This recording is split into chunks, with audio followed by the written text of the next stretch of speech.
Pro so we can load the next game, which is all hosted up. See you guys very shortly. What I want you to want, what I want you to feel. But it's like no matter what I do, I can't convince you to just believe this is real. So let go, I'm watching you, turn your back like you always do. Face away and pretend that I'm not, but I'll be here cause you're all that I got. I can't feel the way I did before. Don't turn your back on me, I won't be ignored. Time won't take this damage anymore. Don't turn your back on me, I won't be ignored. A little bit insecure, a little unconfident, cause you don't understand to do what I can, but sometimes I don't make sense. What you never want to say, but I've never had a doubt. It's like no matter what I do, I can't convince you for once just to hear me out. So let go, watching you, turn your back like you always do. Face away and pretend that I'm not, but I'll be here cause you're all that I got. It's showtime.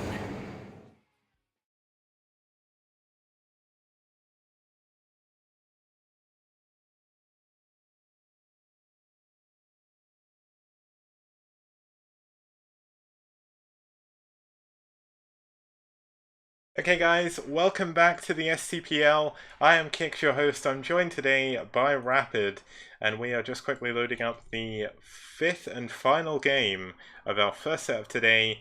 It's going to be between these two players. Just so quickly save the positions. Let's move on over to the overlay and introduce them quickly.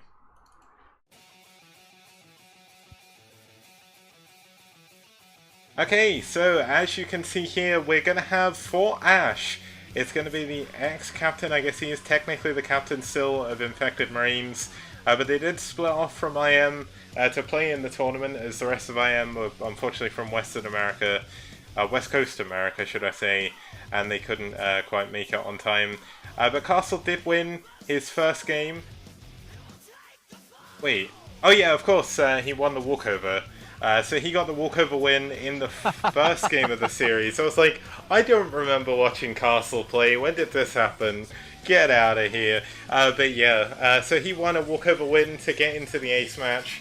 And you know what? He is going to put up a strong opposition to his Zerg opponent here in Hirmu. Now, Hirmu did win his first game of round 2. And he actually lost his four games in round 1. So he's doing a bit of a better job this season, or this round even, and he actually has won a ZVP so far, so let's see how he's going to do here as we move on to our fifth and final map of this set, which is going to be New Sniper Ridge. And now just quickly, New Sniper Ridge is a 4-player map. You may note the Hindu swastika in the middle of the map, which is why this map wasn't brought back for StarCraft 2. They did plan it for one of the initial GSLs, but they blocked it on account of the swastika and thought it might offend people. So yeah, that didn't come back, but it's here in Brood War. It's a very standard map. One of the most, well, I think it is the most standard map in my map pool this time, other than Neo Aztec, so should be fun to see it here. Let's move on over to our fifth and final game. This is the ace match between aSh Castle and 9th Hirmu, or Hirmu.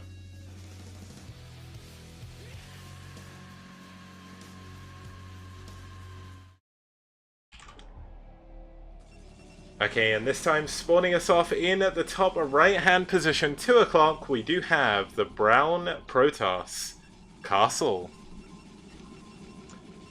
That's right, and his opponent in the, I guess, what do you want to call this? White colors as Zerg is our Finnish player, Hirmu.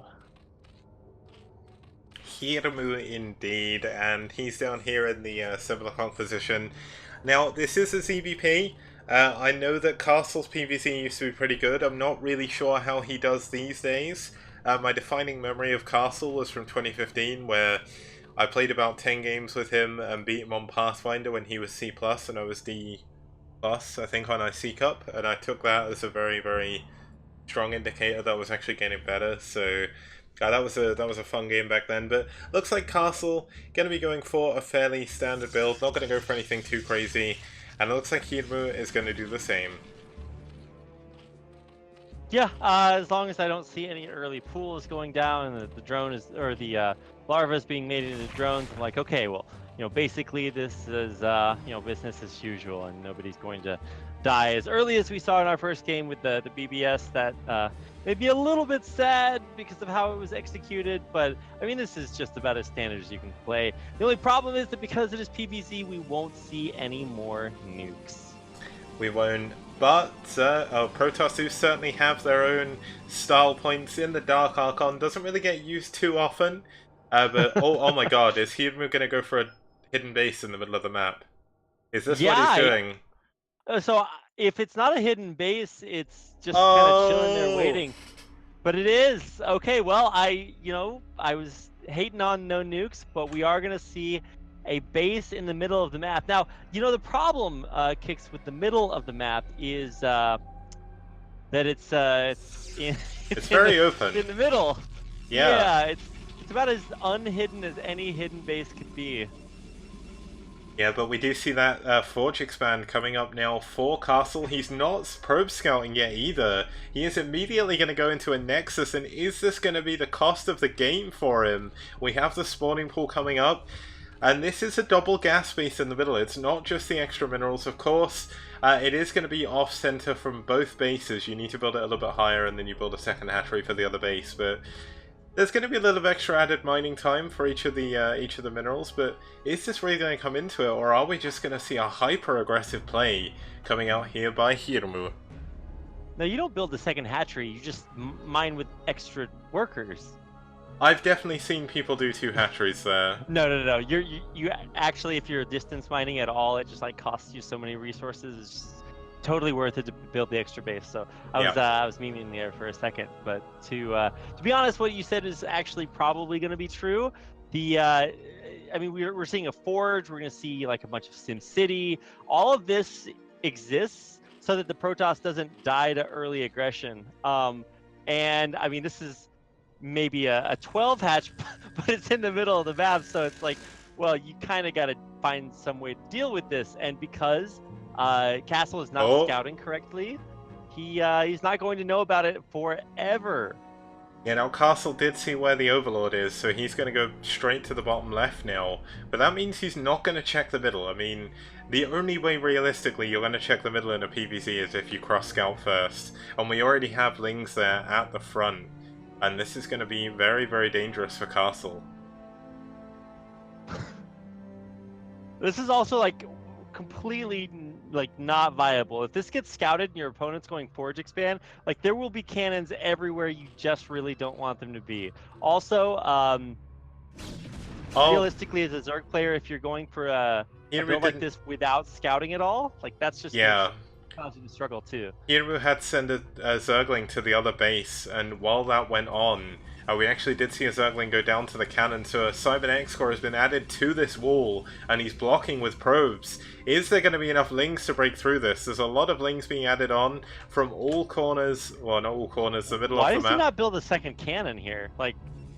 Come on, my man, that's not even greedy, it's just It's because he's not scouted the second hatchery. He thinks this is 1 hatchery worth of production of Lings. You're right. Yeah, I guess you're right. I mean, even still, I've never seen a Protoss player lose from just seeing that something weird is happening and adding a second cannon. I'm just saying, minerals to not lose the game, maybe a good investment. And here we go, so speed is finished. Oh, it is. Through there. Well, at least some of them do, but the other ones don't manage to make it. But the Lings are now on top of the cannon. Are the probes going to be enough to block this? The cannon doing a lot of damage, but the Speedlings getting into the main. Speedlings in your base. Now, the one lucky thing is these are not Speedlings controlled by Jaedong. This would be a completely different situation, but still, Hirmu doing a very good job with his Ling micro, but who needs micro when you have so many Lings? Another group coming in from the middle of the map. And this is just too many. Why did he seal the wall? Okay, so he lets 4 in, and then everything falls apart. Yeah, the second wave of Lings is And there's not only 2 waves, there's a 3rd wave coming in as well, and Overlord's just been taken down. But that doesn't matter, he's losing all his probes in his main, he's with supply blocked, but there's still no second cannon, there's still no probes blocking, and this is a lot of extra Lings.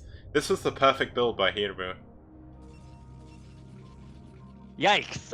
Okay, wow. He's gonna run another group through it. I mean, like, why not? There's just more holes in this wall. It's like a free ticket to, well, I guess winning the game, but also the Protoss is made. He's just gonna rally point his paces through the wall. The one cannon is like the saddest cannon in the world.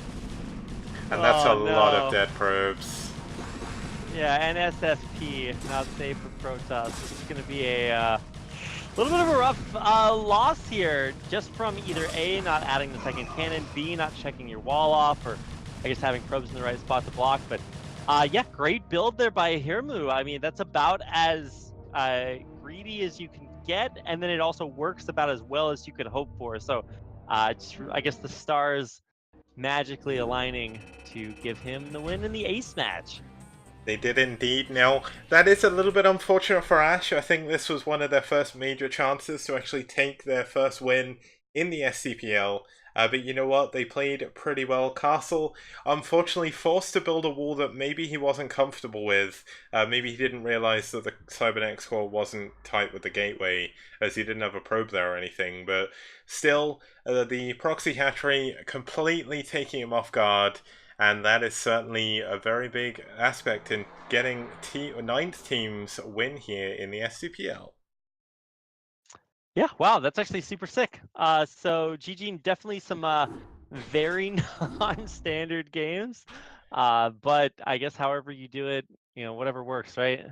Yep, especially in Brood War, especially in a team league as well. Like, one of the reasons why team leagues are so good is because you do see so many wacky games where people are just trying to get any win they possibly can, and it does lead, especially like the Korean team leagues as well, to some fantastic games like the TBT between Sharp and Flash on Outsider in the last Move Pro League. That was just Oh incredible. yeah, I remember that one. I actually have that VOD open on my screen right now. It was such a good game. Oh my god. That was a very, very good game. It wasn't Outsider, sorry, it was New Ground Zero, but still, an incredible game. I'm going to quickly throw it over to the results screen so we can have a look at the results of that first series, and then we can move on to our second series shortly after. Okay, so as you guys can see there, we did have 5 games. You only saw 3 of them being casted because there was 2 walkovers. So game 1 ended up with a walkover win for V1 as Landowner didn't show up for his game. Castle got the walkover win over Just because Just didn't show up either. This was one of the...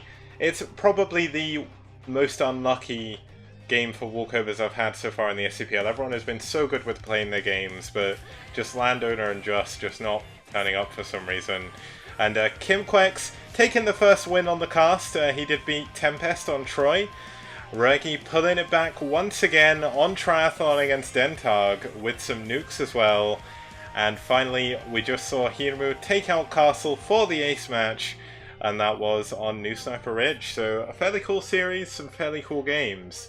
And that's going to bridge us into our next series, which is going to be IRK versus Rev. So I'll host up the next replay for that. I'm going to need to take a 2-minute break just so I can set up the overlay.